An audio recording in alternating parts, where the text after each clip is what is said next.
Good evening, everyone. Welcome to Interview at TO. I am Chickzama with 956 Productions. I am also here with Linus, also from 956. How you doing, Linus? Doing pretty good. I just ate food, so I'm like full of energy. So I'm feeling good, actually. Hey, what'd you have? I had like Mediterranean style rice, chicken, and potatoes Oh, sounds good. with some DP on the side. So that's always great. What? Yeah. Honestly, that sounds good now. Like, all I had was like pizza. I mean, pizza's good too. Like, it was stuffed crust pizza, so it was kind of got like, but you know. yeah, I like pizza a lot. But like the thing with pizza is like I can't have it too greasy. So like whenever I get pizza, like I always have to like just dab off the extra oil off the top. Yeah. I'm definitely I like the grease. I mean, I like the grease too, but like at some point, like if I order pizza just dripping with grease, like I know I will hate myself if I eat it. Yeah, it's that type. But, well, who are you? Who is Linus? I don't know actually. I ask that question every time I wake up in the morning. But on a serious note, I'm Linus. I play Catherine competitively. I TO the game Catherine. I am basically single-minded on Catherine. Who I am originally is just like a simple player. I started with Super Smash Brothers Melee because I was always like a hyper competitive person and I like video games. So when I was a wee lad, I started playing Super Smash Brothers Melee competitively. Went to Genesis and different tournaments like that, and kind of like that was a foray into how I got into Catherine. Oddly enough, because at the time, one of like Toph, which is a prominent Smash commentator and player, was friends with the at the time one of the best Catherine player, Dacid Bro, and Oh yeah. they would stream Catherine, and I am a fan of Toph and have been like subbed to him for years. So like seeing that collab between Toph and Dacid Bro on Catherine just kind of got me into Catherine, and funnily enough, it got a lot of the current day Catherine scene into as well. Kind of like started this current age of Catherine more or less. So yeah, from Super Smash Bros. Melee, I kind of just latched on to Catherine and started competing to that. My first tournament in Catherine was actually at Genesis 4, and didn't look back after that. I stopped playing Melee almost completely when at one combo breaker I got fucking eliminated by Fendrick Lamar in bracket, and I just left to play Catherine. And yeah, so that's how I kind of got into Catherine. But as for myself, yeah, I'm just like a blockhead basically. Just play Catherine and Catherine accessories. I like how you said the blockhead. Yeah, it's like I see what you did there. Yeah, I mean, like we have a thing where like Catherine players will call each other like knuckleheads or goons and things like that. So often a derivative of that is jokes we would call each other like blockheads and stuff like that. So yeah, we like to just insult each other. So it sounds homey. Mm-hmm. Well, I've actually played a little bit of Catherine. Like, I was a big fan of the game, and I remember one year at Otaku, I was like playing casuals on Catherine, and that was really fun. Oh shit. Yeah, we have had Catherine at Otaku a few years, and I was fortunate enough to be able to attend one of those years. And I can say that was the one tournament I actually legit never slept at. And it was a mistake on God, but it's kind of worth it. Literally, that Otaku, I got in like Friday night or something. I slept that Friday, and then I literally did not sleep until I got back home Monday or Tuesday or whatever it was, and I was just fucked up the entire time. Dang. But like Catherine at these tournaments gives you like a very interesting vibe, and I think there's one moment at that Otaku that I went to that kind of like illustrates Catherine in the scene, and it's a moment like before the bracket that morning. One of our players at the time, Drew Chuck, went up to Shaz, a very good Catherine player, both very good Catherine players, and with no context, he hands Shaz a mixed drink. Just no context, just hands him a drink and just says, "Hey, drink this." Shaz takes it. He takes a drink, and his first reaction was just to look at Drew and ask him, "Did you just poison me?" And Oh no! And I think that kind of encapsulates kind of the vibe of Catherine sometimes. Just dumb bullshit like that. People just rolling with it and seeing where it goes. Oh my god. Drake it like straight up and like immediate regret. Yeah, he like you could see on Shaz's face the visible confusion of what he just drank as Drew just chuckled to himself. Apparently the drink is called the Blaze Blue or something like that. A Blaze I don't know Blue? what type of I don't know what type of hellish concoction it was. But I mean that's what we roll with. We just do dumb shit like that. Alright. Yeah, I vaguely remember it. But like, I guess next question. Why do you TO? So, Catherine is a much smaller community compared to other games, and because of that, you know, sometimes the people at the top of the community are like the best players, or not even the best players, but some people have to step up to provide the resources or avenues so others could have the opportunity to compete. And you see this in Catherine a lot. David Dastabro, when he was playing Catherine a lot, that he was beyond the forefront of helping run tournaments and giving people the opportunity to come out and play and compete and help host and get these events going. And as time went on, other people in the community started to take up that banner to, you know, kind of ease his load, ease his burden, but, you know, also get into the fray of giving that opportunity to other people. And because Catherine's a small scene, we can't really rely on other people to do these things for us. If we want our own tournaments, if we want our own events, if we want the ability for all of us to come out and have fun and have a reason to be together, you know, someone has to step up and do it. So, for instance, some of the best Catherine players, Shaz and Jordy, they have their own event in Maryland, Baltimore, that they do called Climb Council, and it was kind of like born out of belief. It's like, hey, let's have a Catherine event for Catherine people. So they stepped up to do that. As for myself, I kind of took up the mantle of TOing 1 year for Evo because David couldn't do it, and it was like, okay, well, if no one does it, then we just won't have Catherine. So someone had to step up to do it so that people would have the opportunity to come out and play and compete.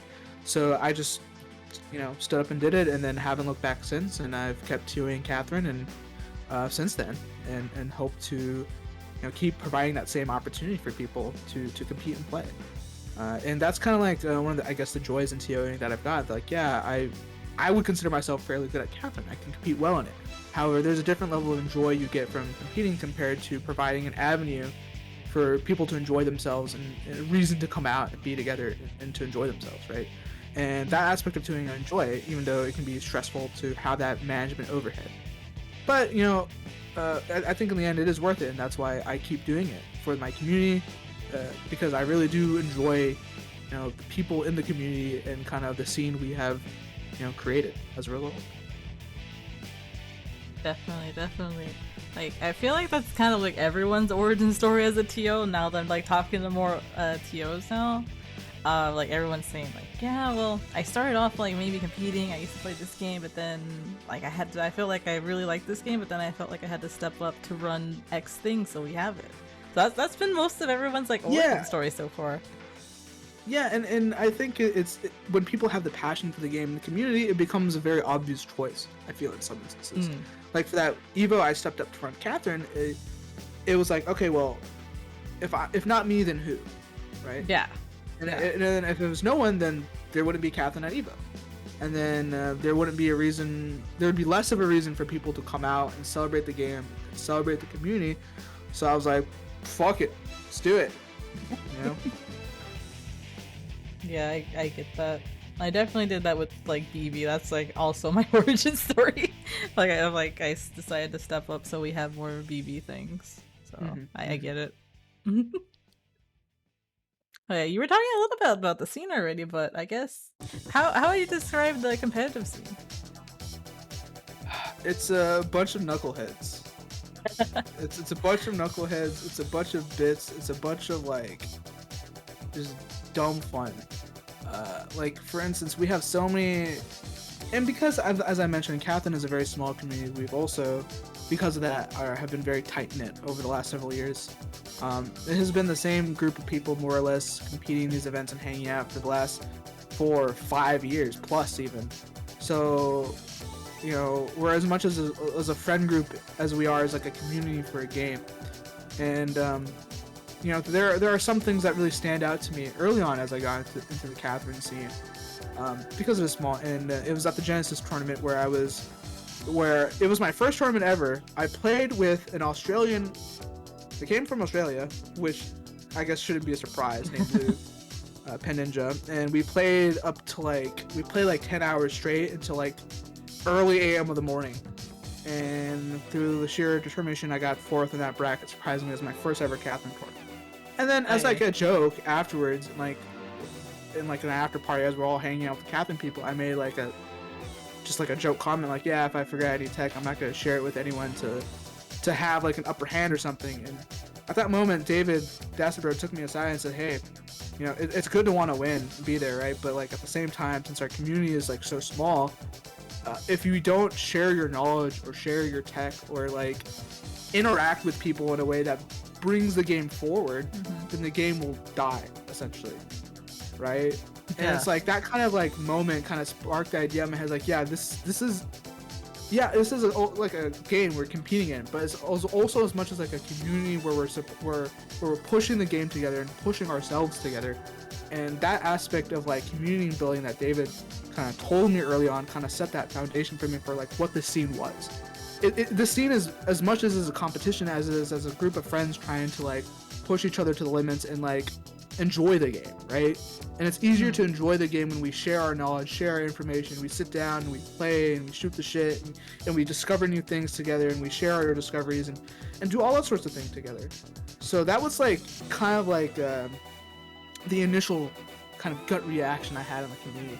And the second thing is, often in communities, or even in general, you'll see this idea called tone at the top, where even in companies and corporate finance and things like that, you'll see that the culture of a scene, or even a company or anything, is determined by the tone at the top. And in this case, I kind of draw this comparison to, your top, quote-unquote, top players. So the tone your top player sets kind of permeates throughout the community.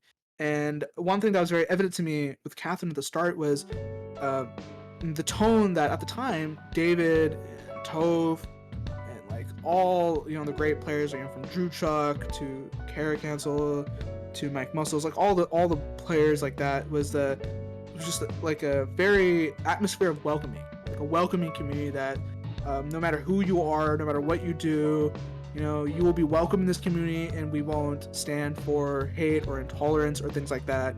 And those ideas of community was a tone that was set. The tone that we won't, tolerate not treating each other fairly and not treating each other poorly, because this is a competition game, right? But that doesn't give you a right to unnecessarily shit talk other people or to treat people with disrespect or not welcome them into your community, because even if you are trying to beat them, at the end of the day, they are another person, they're another person's community, and they deserve to be treated with kindness and respect. And that early on was what set the tone for the scene of the game to me. And as it kind of evolved over time, as we got closer knit as a community, that's when the dumb shit started happening. Well, there was always dumb shit, but now it's like you're in that dumb shit now. And to give you an idea of like some of the dumb shit we do is like when people discover tech in this game, whoever discovers it gets to name it, right? Oh, really? Yup. So we have very stupid techs and like skills, like for instance, and Catherine, there's this whole idea that in the competitive mode that there's 9 different stages, some of which aren't competitive, but other competitive stages you can break a lot of them, because the objective of Catherine is to climb to the top. But we have learned through practice and experimenting, you can just say, no, fuck this, we're not climbing, I'm just gonna get rid of the stage and destroy it. So on one of the stages, which is like this icy stage called Quadrangle, they develop a technique to break the stage, and they decided to name this the Sea Captain's Ass Crack, just because of how they were breaking the stage and splitting it down the middle. So they're just like, hey, just call it this shit. And we have so many dumb names because of that. For instance, we have one individual named Kara who kind of gave birth to this tech called the Top Bunk Shot Girl, which is this idea in Catherine where you hit someone from a higher level and you knock them all the way down to their death on like a spike or something. They die and they can't do anything about it. And we just call that the Top Bunk Shot Girl. There's no context to that. Like, no one will know what the hell that's supposed to mean. But like, the idea was at the time, this was at a Seotaku, Kara was just sitting in like the top bunk giving people shots. And David was like, yeah, let's just call this move the Top Bunk Shot Girl. And that's how like a lot of our tech and names come from, and just the dumbest shit that way. I think it's actually very unique. Like, I don't feel like I've heard that happen in like, you know, other games. Like just having your own tech named after you or named it after something that you want it to be. That's actually really cool. Yeah, and like for instance, I've discovered you know, two different things. For instance, one was like in Catherine, there's a certain setup you can do to push and make blocks invisible, but you can still like interact with them. So like I was able to name that Strongner's block, right? The block that exists but doesn't exist at the same time. Almost like, yeah, you can't see it, but you can also interact with it in weird ways. Or like on one stage, there's a stage called Spiral where they had blocks that if you push blocks over them, they destroy the blocks or kill you if you step over them. And I discovered a way to just break the blocks, like just make them not work. And funnily enough, before that, we would call them like toilet blocks. And so I was like, okay, we're just gonna clog the toilet, just make them not work anymore. So we come up with dumb shit like that all the time to just kind of like describe the state of things. Or like in Catherine, you could pick up an item and throw an item, like an item block, right? But the item will exist in the game before it's visible. So it's possible for you to walk over a block that doesn't exist to hit someone or just move over it. And we call that walking on sunshine. Yeah. So we come up with like all these like different names for different things, but that should give you kind of like an idea of like how goofy the scene is. And like it goes in even a level deeper. Like if you go into like the Catherine rooms or like the after tournaments, you'll just find like bits and gags that have no context, that make no fucking sense, and we have no idea where it comes from.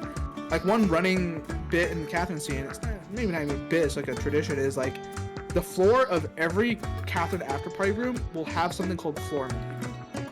Floor money. And floor money. So like the idea is like we have a collection of coins and money that persists through every event. And at the setup in the next tournament room, like the after party show room, whatever, we just toss all the coins and money on the floor. So it's just like the floor money in the game, right? Is that where it came from? No. The idea behind the floor money was people want to bet and gamble and wager things, but not necessarily with their own money. So that's what the floor money is for. You just take the floor money and bet with the floor money, and whatever the result of the bet is, it goes back to the floor. Yep. It once it's to the floor, it belongs to the floor. So it's like it is there. Coins It exists. Yeah. Yep. It just exists. That's a good concept. Yeah, I mean, but that's kind of like how the scene gets. We're just like a bunch of goofy people who decided to just lab the fuck out of a game that shouldn't have a competitive scene to begin with. Like for instance, you know where the birth of the Catherine competitive scene comes from? I feel like I know the story, but I might have forgotten. Remind me. Like the basis of the story is essentially David and a bunch of other people were drunk in a bar, and we're just like thinking about different games. And we're like, yo, you know what? What if Catherine? You know, what if we played Catherine competitively? And then just fucking went with it. It was just like a random musing while they were all drunk at a bar, and they just kind of went with it and saw what happened. And like, while they were all playing drunk, they're like, you know what? This is actually some real shit. And it just was just kind of more like that. Just kind of like out of a joke in a bar. But then it became this like huge thing. Yeah. I mean, it's not a huge thing, but it's like we turn our jokes into like it was born as a joke, and now it's a thing. It was just kind of funny, but I mean, it's always fun. It's great like that, and that's kind of like the energy we permeate. Just like a bunch of blockheads, basically, just doing dumb shit. It's fun though. It sounds like a pretty fun scene from what I'm hearing. Yeah, I mean, it's great, and because we generally want other people to share into our fun and things like that. That's why like we always want to accept and welcome new people, even if like the main community has stayed the same for the last 5 years. We've still had, you know, new people come in, and we definitely encourage that. We have our like Discord, and we're all on Twitter and active. Like, we're always open to people hitting us up on like anywhere to like learn more about the game or talk to us or figure things out. And like at the end of the day, we want people to join in on the fun and like just get into the dumb shit and just like push blocks basically. Nice. I actually think I'm in the Discord now that I think about it. Yeah, you are. You are actually. Yeah, I am. I see it. I went through my Discord. I was like, oh yeah, there I am. Fucking nerd. I'm gonna Wait, at you in it right now. Oh no. Actually, that's not you. I added someone else. Okay, backtrack, Oh, no. backtrack. Anyways.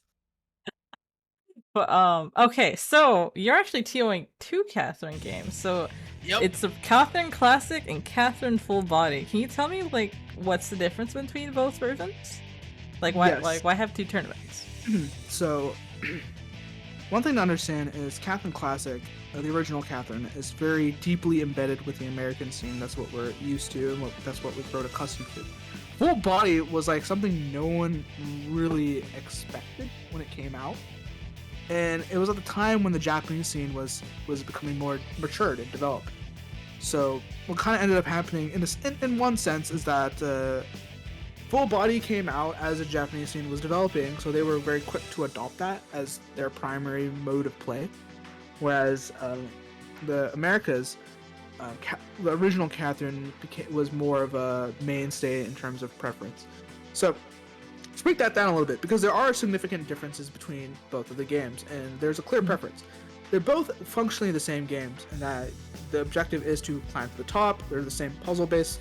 They're still fighting in combat in a similar way, but there's a lot of key changes in the two games that make them very distinct to play in both, execution, methodology, and mindset across the board, and that gives rise to clear preferences in the community on both games.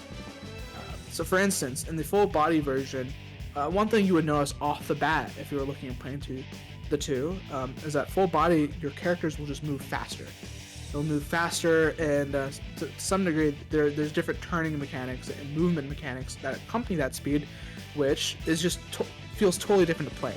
So, like if you're trying to transition from one to the other, immediately based on movement, there will be an adjustment period based on that. Secondly, in Full Body, which was Atlus's attempt to kind of like quote unquote legitimize the multiplayer component of this, is that they've part of their stylistic design is that they altered and changed some of the stages in very minor ways that fundamentally change how the stage is played.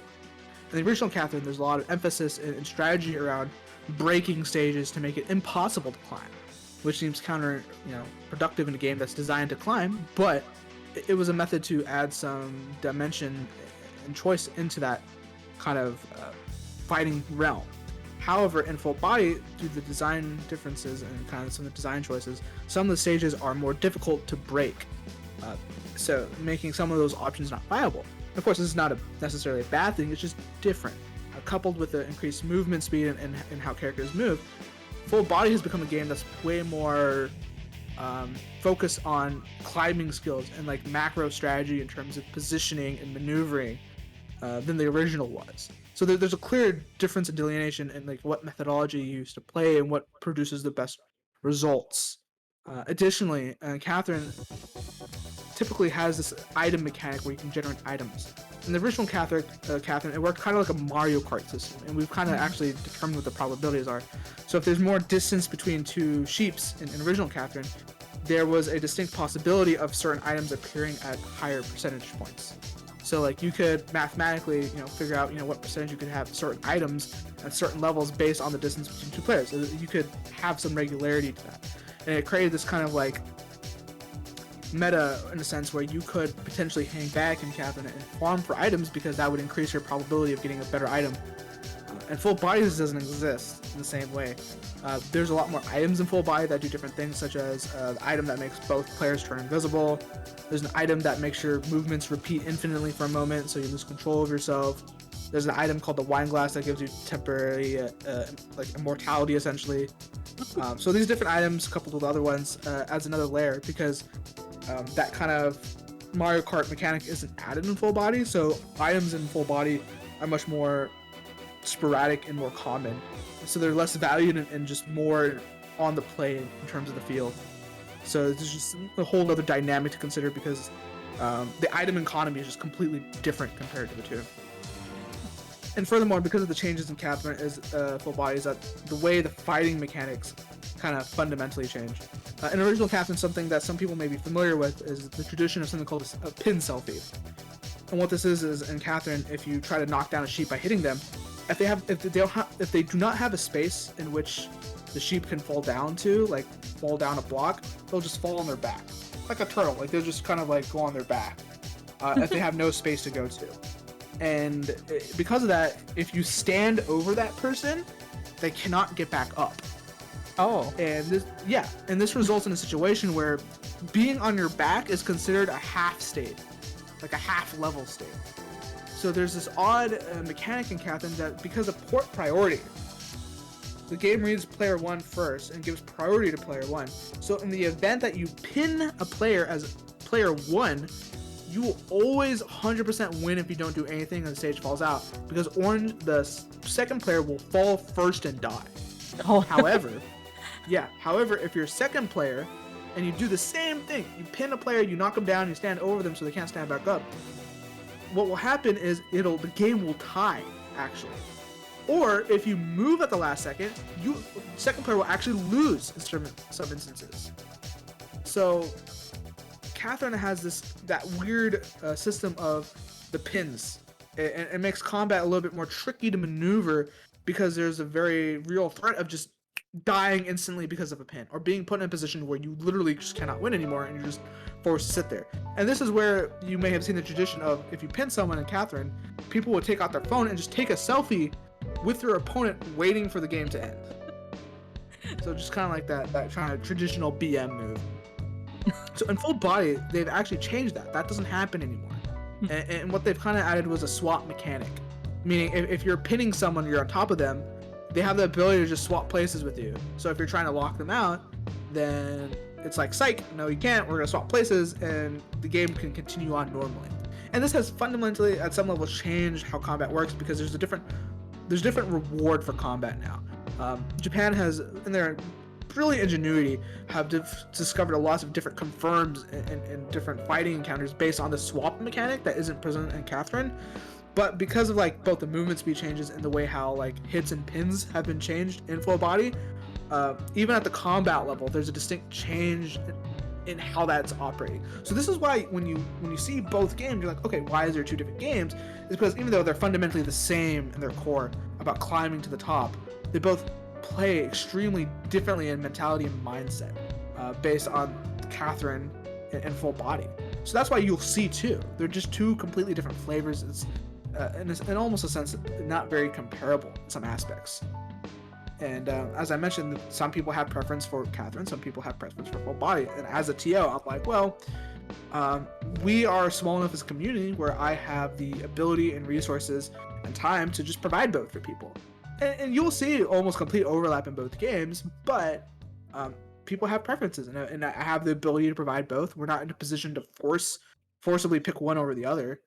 No, not one isn't better than the other, but they both have their pros and cons, of course. So that's why we run both, so that everyone can have a taste of what they want. And this kind of goes back to the idea is like, Catherine's saying we want to be able to have people come out and have fun and enjoy themselves and do what they want. So part of the idea of me offering both games is to give that opportunity. Like, for instance, the Japanese players are very fond of Full Body. That's what they do best in, that's what they enjoy a lot, that's what they play the most. So I want to be able to provide that opportunity to them. If they come out to EVO, to have that opportunity to participate in a bracket that they feel comfortable in, that they like, at minimal to no cost to myself. And then I can offer Classic as well for, the other individuals who enjoy that game. It's like that one little taco girl, like, why not both? Yeah, I mean, I'm fortunate enough to be able to run both, and the cost of doing so isn't that huge, in my opinion. And this way I can provide, I feel, the best solution to everyone, because I think some people would definitely have a preference for Full Body. Some people would definitely have a preference for the original. And if I can offer both, then no harm, no foul, in my opinion. For sure. Yeah, that's great that you're doing that too. I always kind of wondered like why I always saw both. But there you go. I feel like my question has been answered. Yeah, it's deep. And Catherine's a game that some of the charm to it, in my opinion, is that it's very mechanically simple input-wise, but extremely deep in terms of the thought process behind the actions people do and the actions they take and the setups they do. And that's, part of why I think it's interesting to run both games, is that, you know, even though mechanically it's simple to get into, there's so many different choices and methods to play the game that makes it almost rewarding to have two different games, because it's rewarding different aspects of play. It's rewarding different skill sets almost. Hmm. Well, I think we're at the last question now. So, and I guess in a general sense, what can people expect from your game? Do you already see some like interesting players signed up, or like how do you feel it's going to be at Vortex Gallery? I think what people can expect is just a very dynamic bracket either way for both Full Body or Catherine. As I said, the community has been very solid and tight knit for the last few years, so you know, top players are very familiar with each other and their play styles, right? So there's a lot of back and forth in top between several players. So in terms of bracket, you can expect some dynamic matchups depending on how the seeding goes and how people play. Like for instance, between Jordy and Shaz, or like Silent Black Cat, myself and Sig. It just kind of depends on the seeding shakes out. But because we're also familiar with each other and we've reached a certain level of skill, you know, people, there's always going to be very explosive, dynamic games that are very tense. But this isn't to say that you can't have an enjoyable experience playing the bracket at any skill level. Catherine is, I think, is very, because it's very mechanically easy. I think it's very. You could give someone a brief primer in Catherine to 30 minutes an hour and give them basically all the knowledge-based tools they need to pick up and start playing and have an idea of what they're doing. And I think because of that, it gives a lot of people the opportunity to just jump in and try and play against someone. And you know, myself, any other top player would be willing to teach people and show them the ropes and kind of give them that primer and understanding of the game. But as far as bracket goes, what I would expect is, you know, when it comes to Full Body, I'm kind of looking forward to Japan coming out in full force for that and being monsters in that one. Nice. In terms of Catherine Classic, I'm looking towards maybe Shaz or Jordy or even Cat myself to see, you know, how that top of the bracket standings shake out, because there's been some push and pull underneath Shaz. If you're not familiar, Shaz is the current king of Catherine, having not lost a tournament in like several years, much like Dacid Bro in his era. And but there's always some contention along that. You know, there's some feisty fights along the way. But you know, in previous years we've always had like about 30 people bracket, so even if they're like, you don't have to feel bad about matching up against some of the top players, because these brackets can be killer. But you know, it's always a good time, in my opinion, and because to me the community has been welcoming and warming, and we want people to have a good time and have fun, and teach them that no matter what skill level you are, how familiar you are with the game, you're always welcome to stop by and pick it up and YOLO in the tournament and see how you do. Yeah, definitely. Like, I'm pretty excited to see Catherine, honestly. Like I said, I've played the game. I've been meaning to play Full Body. I played the original one, I enjoyed it. And I played it at CO Otaku, like, casually. So, I'm excited to see it. Yeah, and there's been a lot of, like, developments in terms of how we play and things like that. So, I think if you're looking for, like, high-level play and, like, skill and tactical play, there hasn't been a better time to watch it. Because, like, you know, top players, we have honed our skills so much and have a good understanding of the game that a lot of times you'll just see very tense quality games to watch, which are, in our opinion, very enjoyable as both a player and a spectator. Yeah, it's gonna be good. I'm excited. But I guess since this is the end, is there anything you want to show or talk about before we go, Linus? No, not really. I've got nothing on my mind. I mean, I feel like I've said my piece on Catherine, and I just hope to see everyone come out and have a good time and enjoy themselves. And if anyone listening ever has questions about Catherine, the game, or the community, feel free to hit me up, Sabi Linus on Twitter. Join our Discord, the Catherine Discord, and just hit anyone up. Anyone would love to give the time to help explain the game to you or show you the ropes and really help you sink your teeth into it. Hey, nice. Well, you heard them. Like, if you're interested in Catherine, everyone's welcoming. It's a fun game. It's a little bit different, but everyone's willing to teach. We're built different. Yeah, they're built different. Built out of blocks. A bunch of blockheads.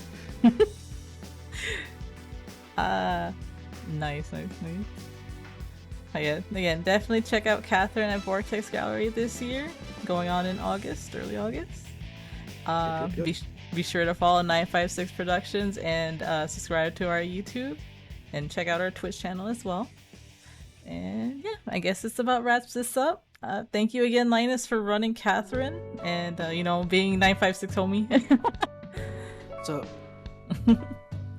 That is it from us. Take it easy, Thank you everyone. for having me. Thank you. Good night, everyone, and we'll catch you next time. Bye bye.